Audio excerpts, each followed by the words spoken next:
كانت حققت بمحتوى لترشيح العماد ميشيل عون.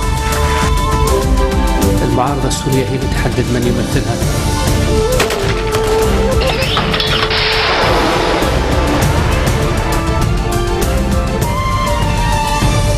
Bonjour à tous, merci de nous rejoindre sur Futur TV pour cette nouvelle édition de la rédaction. Tout de suite, les titres. Depuis Davos, Tamam Salam fustige l'ingérence de l'Iran dans le monde arabe. Cette interférence est aux racines du conflit avec l'Arabie Saoudite, déclare le Premier ministre libanais. À Beyrouth, des centaines de Palestiniens rassemblés devant l'UNRWA. Les réfugiés dénoncent la diminution des aides de la part de l'agence onusienne et invoquent des raisons politiques à cette baisse. Couvre-feu en Tunisie après une nuit d'incidents sous fond de grogne sociale et de manifestations. Le Premier ministre tunisien a quitté la Suisse pour présider un conseil des ministres exceptionnel. L'ingérence de l'Iran dans le monde arabe est à l'origine du conflit avec l'Arabie Saoudite. Déclaration de Tamam Salam depuis le forum de Davos en Suisse. Nous devons travailler dans l'intérêt de nos peuples, déclare le Premier ministre libanais qui appelle à promouvoir la stabilité et la modération au risque de voir plus de destruction dans la région. Pour le chef du gouvernement, la solution réside enfin dans la lutte contre la pauvreté et la mise en place de politiques économiques et de développement dont les populations ont besoin. Dénonciation également du côté de Saad Hariri. Il fustige la position de Gebran Bassil devant la Ligue arabe. Cette position ne reflète pas celle de la majorité du peuple libanais et se désolidarise de l'unanimité des pays de la région, indique le chef du courant du futur dans un communiqué. Pour l'ancien Premier ministre, la solidarité des États arabes est une règle d'or diplomatique depuis l'indépendance du Liban. Cette réunion avait, je vous le rappelle, été convoquée à la demande de Riyad à la suite des attaques contre son ambassade en Iran. Le chef de la diplomatie libanaise, Gebran Bassil, avait alors affirmé que le Liban prenait ses distances avec cette crise afin de préserver la stabilité nationale. Et critique également de la part du chef du Bloc du Futur, Fouad Seniora, qui estime que Gebran Bassil a commis une erreur qui porte atteinte aux intérêts de l'État et aux Libanais. Au niveau de la politique intérieure à présent, le cabinet ministériel se réunira jeudi prochain. 379 points seront à l'ordre du jour. Tous les responsables seront-ils autour de la table? La question est ouverte. La semaine dernière, le précédent Conseil des ministres avait été boycotté par le Hezbollah et le courant patriotique libre. Cette réunion des ministres intervient en plein rebondissement sur la présidentielle depuis l'annonce par Samir Jaja de son soutien au candidat Michel Aoun. Réconcilier les deux formations chrétiennes tentent de rallier le plus de monde à leur proposition. Depuis Merab, Ibrahim Kanan a appelé sans plus tarder à un large soutien à la candidature du général Aoun. Le député du CPL dit vouloir englober tous les pôles politiques. La position DFL et du CPL est claire. On ne peut pas en dire autant de celle des autres partis qui maintiennent un certain flou. Les Kataeb doivent lever le suspense à 18h ce soir et ont annoncé que sa direction prendrait position sur la proposition à Aoun Jaja. À Beyrouth, des centaines de Palestiniens remontés contre l'UNRWA. Ils se sont rassemblés devant l'Office de secours et de travaux des Nations Unies. Les manifestants dénoncent la diminution des aides accordées par l'agence. Ils promettent de poursuivre leur mobilisation jusqu'à ce que le directeur des opérations de l'UNRWA au Liban revienne sur sa décision. Dans un communiqué, ces Palestiniens affirment que la baisse de ces aides est motivée par des raisons politiques et qu'elle porte atteinte à la cause palestinienne et à la vie sociale et économique des réfugiés.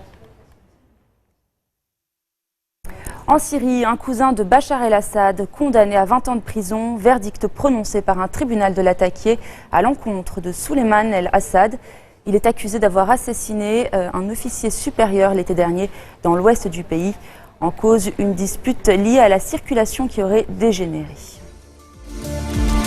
Une mission du Conseil de sécurité de l'ONU est arrivée hier au Burundi. Objectif, mettre fin aux violences à caractère ethnique. Restez des nôtres, c'est après la pause.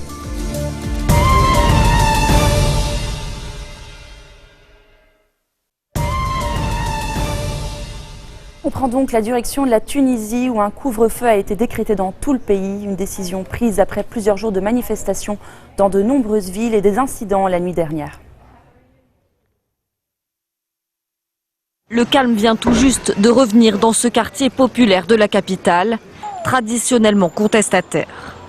En fin d'après-midi, des heurts éclatent entre les forces de l'ordre et un groupe de jeunes manifestants. Parmi eux, certains sont venus pour en découdre. comme en témoigne l'état de cette banque mise à sac par des casseurs. Des unités de police et de la garde nationale interviennent. Après plusieurs heures d'affrontement, les policiers parviennent à disperser les protestataires. Un peu plus tôt à Sidi Bouzid, des centaines de personnes sont descendues dans les rues. Nous voulons du travail, réclament ces manifestants. Dans cette ville, les dernières déclarations du gouvernement ont suscité des frustrations. Mercredi, les autorités annonçaient en urgence le recrutement de 5000 chômeurs. Mais un peu plus tard, le ministère des Finances ne parlait plus de création d'emplois, mais d'un nouveau dispositif d'aide, provoquant la colère des manifestants. À Davos, le Premier ministre tunisien a assuré que le chômage était l'une des priorités du gouvernement. Face à la dégradation de la situation, Abiy Bessid a décidé d'écourter sa visite en Europe. Un conseil des ministres exceptionnel aura lieu samedi. Je vous propose d'écouter Habib Essib, le chef du gouvernement tunisien, au micro de France 24. Actuellement, avec la jeunesse, n'est pas récent. Il date de plusieurs années, même avant la révolution. Mais on sait que les jeunes qui sont partis combattre en Syrie ou en Irak ou ailleurs, ce départ vers ces zones-là est le résultat d'un problème que la jeunesse sentait, d'un vide. Pas de travail, pas, disons, d'assistance au niveau préparation de ces jeunes pour passer cette étape difficile que la Tunisie traverse et nous sommes parfaitement conscients de cette situation. Nous avons un héritage que nous sommes en train de gérer et nous comprenons parfaitement la réaction de ces jeunes. Depuis hier, une mission du Conseil de sécurité de l'ONU est en déplacement au Burundi. Son objectif est de mettre fin aux graves violences à caractère ethnique dans le pays. Mais cette délégation ne fait pas l'unanimité. C'est la deuxième mission du Conseil de sécurité de l'ONU en moins d'un an. Ces diplomates arrivent à Bujumbura avec un objectif, éviter la guerre civile et faire accepter le déploiement d'une force africaine de 5000 soldats. Une solution pour l'instant rejetée par le président Pierre Nkurunziza.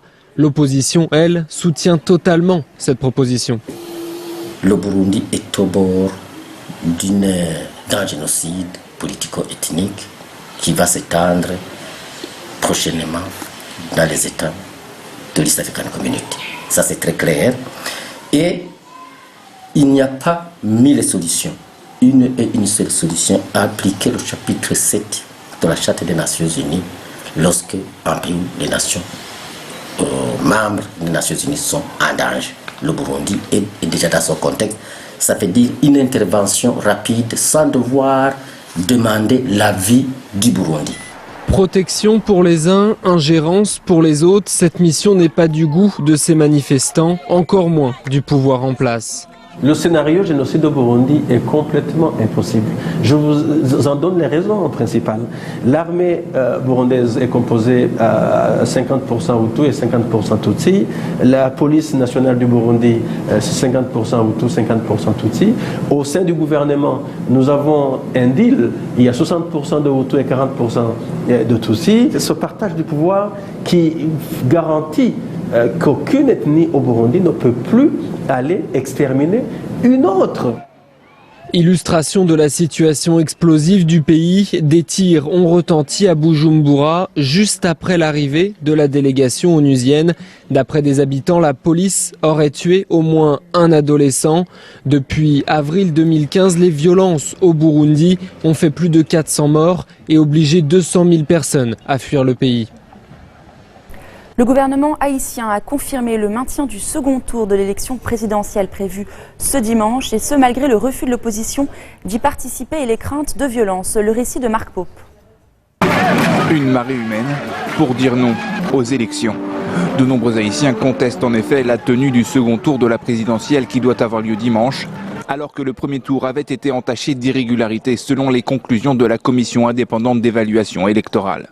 Une colère qui a engendré de nombreuses violences, mais le président sortant Michel Martelly a confirmé le maintien du scrutin.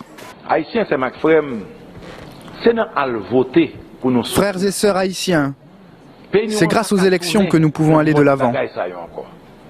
C'est pourquoi nous avons demandé à la police et à la justice de prendre toutes les mesures pour protéger la vie et les biens de tous. Depuis 2 mois, Jude Célestin, le candidat de l'opposition, arrivé 2e du scrutin du 25 octobre, dénonce un coup d'État électoral. Il accuse ainsi Michel Martelly, qui ne peut prétendre à un second mandat consécutif, d'imposer le candidat de son parti, Jovenel Moïse. Jude Célestin a refusé de faire campagne et a confirmé lundi qu'il ne participera pas au second tour dimanche. Pour le 24, c'est non, je ne vais pas à cette phase. Ce sera une phase, ce ne sera pas une élection, ce sera une sélection parce qu'il y aura un seul candidat. Donc ce sera un référendum, ce qui est interdit par notre Constitution. La fin de non-recevoir adressée par le président risque d'attiser la colère des opposants. Une nouvelle manifestation est prévue aujourd'hui et tous comptent bien perturber le bon déroulement des élections dimanche. 30 ans après la fin de la dictature des Duvalier, Haïti peine toujours à organiser des scrutins non contestés. Ce second tour n'échappe donc pas à la règle. En Allemagne, Angela Merkel cherche à réduire le flux de migrants sans pour autant fermer ses frontières. Un pari difficile pour la chancelière allemande pour qui toute solution passe par la Turquie. Angela Merkel réclame une meilleure coopération d'Ankara. Ce sujet était au cœur de son entretien avec le Premier ministre turc, Noémie Roche. La scène se passe mercredi. La police mène des perquisitions à Berlin et dans plusieurs régions. Plusieurs personnes sont arrêtées. Quelques heures plus tard, les autorités des deux pays annoncent le démantèlement d'un réseau de passeurs. Un succès que la chancelière compte bien mettre en avant lors de sa rencontre avec le Premier ministre turc. Confrontée à un afflux record de réfugiés sur son sol, Angela Merkel veut réduire le nombre de demandeurs d'asile en Allemagne.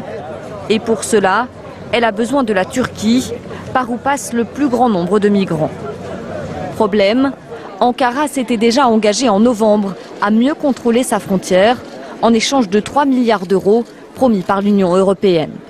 Mais la Turquie est accusée de ne pas en faire assez. À la veille de son déplacement à Berlin, Ahmet Davutoğlu a réclamé des mesures concrètes pour aider son pays à enrayer le flux de migrants. Nous ne demandons pas d'argent, nous ne négocions pas d'argent. Pour nous, il s'agit d'un devoir humanitaire, pas d'un problème d'assistance financière. Ce n'est pas un problème allemand, un problème turc ou même un problème syrien. C'est un problème mondial. Sous pression d'une partie de sa majorité, Angela Merkel va tout faire pour obtenir des engagements de la part d'Ankara.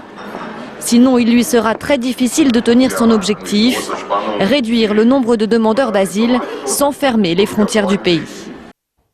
Et en mer Égée, ce très lourd bilan humain après un triple naufrage, au moins 44 migrants sont morts, dont 20 enfants. 3 embarcations ont chaviré entre les eaux turques et grecques.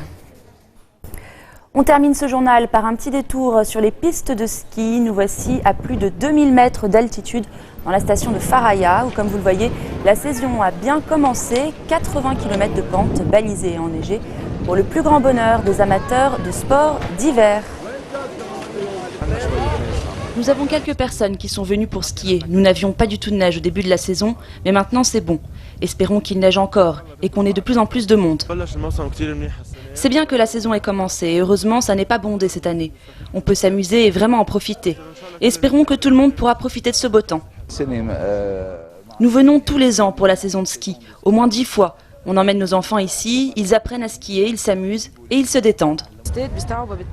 Le domaine peut accueillir 8000 skieurs si toutes les remontées mécaniques sont ouvertes. Dans les bons jours, comme aujourd'hui, on compte 3500 personnes. Voilà, c'est la fin de cette édition. Tout de suite, le rappel des titres. Depuis Davos, Tamam Salam fustige l'ingérence de l'Iran dans le monde arabe. Cette interférence est aux racines du conflit avec l'Arabie Saoudite, déclare le Premier ministre libanais. À Beyrouth, des centaines de Palestiniens rassemblés devant l'UNRWA. Les réfugiés dénoncent la diminution des aides de la part de l'agence onusienne et invoquent des raisons politiques à cette baisse. Couvre-feu en Tunisie après une nuit d'incidents sous fond de grogne sociale et de manifestations. Le Premier ministre tunisien a quitté la Suisse pour présider un conseil exceptionnel. Merci de votre attention. Retrouvez-nous tous les jours à 16h40 heure de Beyrouth. Vous pouvez également nous suivre en ligne sur notre site web ou en téléchargeant notre application mobile. Excellente soirée à toutes et à tous.